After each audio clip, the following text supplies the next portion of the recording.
Hello and welcome back to the channel. The Canadian stock market has started to plummet just like the American stocks. It's been holding up fairly well, but now it looks like Canada is going to fall as well. And the reason I can think about it is that, companies are cutting back on employees and the interest rates are rising. So the reason that would have a negative effect on stocks is because it's more expensive to borrow money, take on debt. So companies that have tons of debt are going to have very, very tough times ahead, especially if interest rates continue to rise every couple of months as the Federal Reserve and even the Bank of Canada try to fight inflation and keep it under control and not let it just burn everything to the ground. All right, and I'll just get into my update since my last one. I'm still buying stocks, so no worries here. I'm not, going to cash. I'm not leaving the market. I'm not selling all my shares. There's no way to determine like how long this is going to continue. And I'll just get into bear markets, when the market falls like 20% or more, and just go into why you shouldn't be scared of them. You should really be taking advantage of these times. They really don't last as long as you think.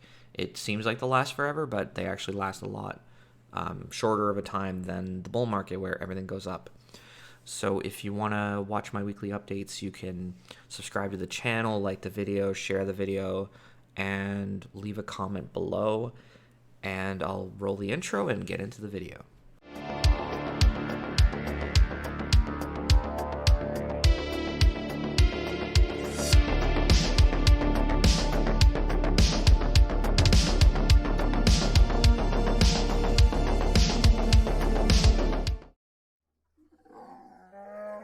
And with our TFSA, we are at $13,370.68. So last Friday was a green day in the market, which is kind of hard, kind of rare to see right now. So we were up $66 on that day.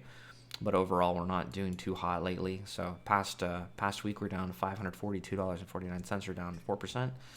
Past month, we're down $654. Past 3 months, we're down $1,977, down 13% in about 3 months.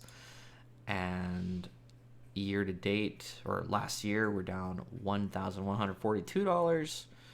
And all time, we're down $848.37. We're down 6% since we've started. And that's really just due to all stocks selling down. It doesn't matter what company you are, everything's selling out right now. So Apple dropped just like the rest of the market. I decided to buy a little bit more just with the dividend income that I received. So I received about like $16 in dividends. I put it all into Apple, so up to 7.33 shares. Reason being the stock price is dropping due to just the market, not because of the business declining or changing in some negative fashion. And we also put in a little bit more into Scotiabank. So this one's offering over a 5% yield right now. So definitely going to be looking to add here. Like you can see, like even in your own portfolios, probably that like pretty much all stocks across the board look a lot more attractive than they used to.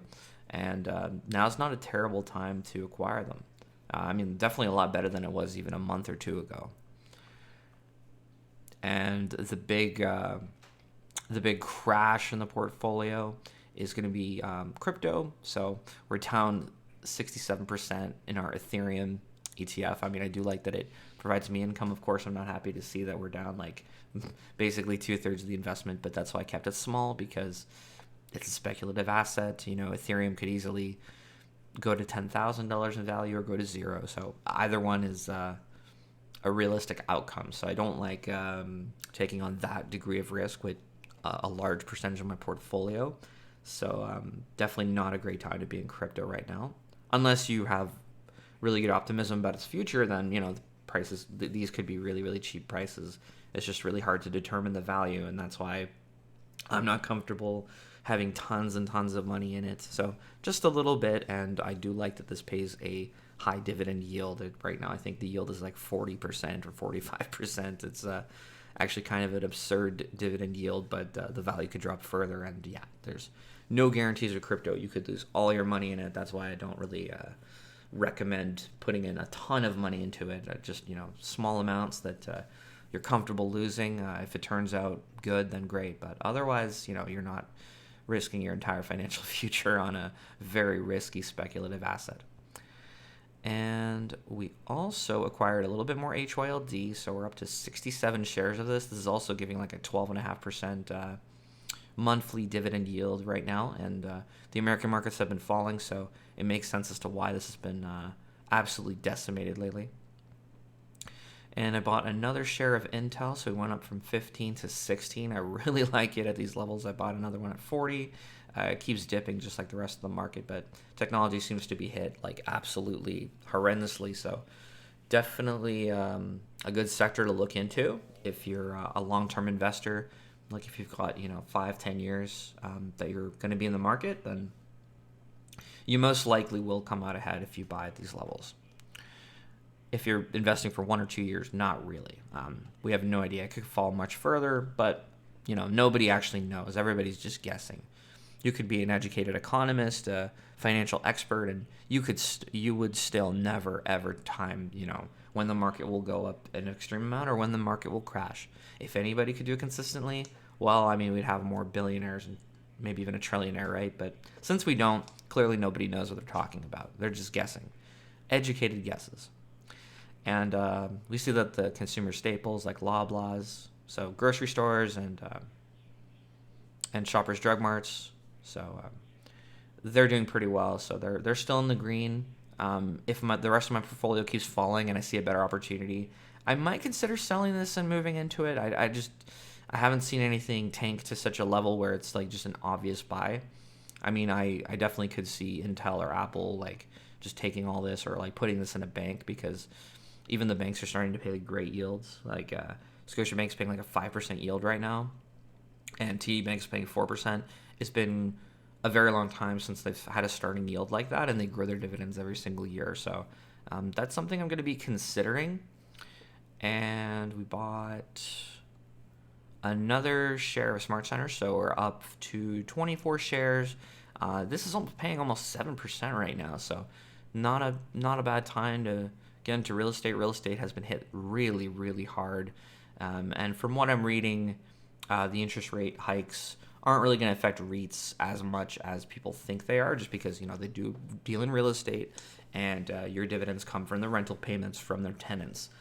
So the reason this one has held on better than other ones, like Granite REIT would be a pretty big one in the industrials, is just because the tenant base is very, very boring and safe. Like Walmart, grocery stores, like those are your tenants, and those don't go out of business. Even if we head into a recession, which we don't know if we will, but if we do, Smart Centers will be just fine because their tenant base is very rock solid and dependable. So you will get your rent on time. You have pretty much the best, most reliable tenant imaginable. So just the quality of the tenant base of Smart Centers keeps it safe, and they've never cut their dividend. Even in the 08-09 financial crisis and the COVID crash, they've never ever cut their dividend. And that's why I think it's superior to RioCan.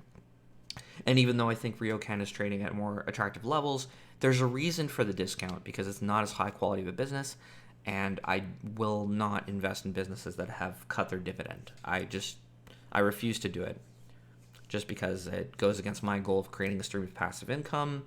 If you cut my stream of passive income, that's not really meeting my needs as an investor. I want a growing dividend that doesn't stop. And TELUS has actually made an acquisition of LifeWorks for $2.9 billion. So I think they're going to fund half of it by cash, half of it by stock. And this just increases their reach in, providing their healthcare coverage and benefits for clients. So they're expanding their business. They're diversifying away from the telecom sector, although they're still growing in the telecom sector. So if you want a telecom play but dabble into healthcare, agriculture, TELUS is solid right now, and it's fallen probably the most that I've seen ever since I've started buying the stock. It's just been going on a run, but now it's actually coming back down. I still don't think it's a steal of a deal, but I mean, if it drops more and gives like a 5% starting yield, and then they increase your dividend by about 10% a year on average, not a bad time, because in a decade you're going to have quite the dividend yield if you plan on holding TELUS for the long term. And in the RRSP, we're down $54 or down 11% overall. We're down 14% in the position. I'm guessing it's because the Canadian dollar has fallen, and because I'm investing in an American stock, the American dollar has held up a little bit better. So even though I'm down 14% in the position, we're only down 11%. I guess that's the benefit of having a stock in a foreign currency. Sometimes it works out in your favor. So I just added a little bit more Starbucks. We're up to 4.68 shares. And I only really have one American stock on my watch list, which is Costco. But it's way over $400. I kind of want to get it under $400. And I will wait until that happens, because that's another high quality American business where I want to hold stock in it and just reinvest the dividend right back into the business and just acquire more and more shares over time. So that's pretty much it with the activity. So for bear markets, when stocks just seemingly crash all the time, there have, since April 1947, April 22, there have been 14 bear markets ranging from the length of 1 month to 1.7 years. So that's the average length of a bear market. Now, bull markets last a lot longer. They could be a decade. So that's why I'm saying you shouldn't be afraid of these times. Like, this is definitely the time to be adding. And if you're new to investing, you want to get, a good start and get tons and tons of shares, you can use my link to sign up for Wealthsimple in the description below. And if you do and you deposit money into it, you can get the value of stock worth up to $6,000, I believe, or as of today. And thanks for watching the video, and just keep investing. And in the comments, let me know if you want to see me do any kind of different video, or like stock comparison or stock review or anything like that. Just let me know in the comment section below, or if you just like seeing me do updates and you just want to see me just do these kind of videos. All right, thanks for watching. Don't forget to subscribe, leave a like, and have a good one, everybody.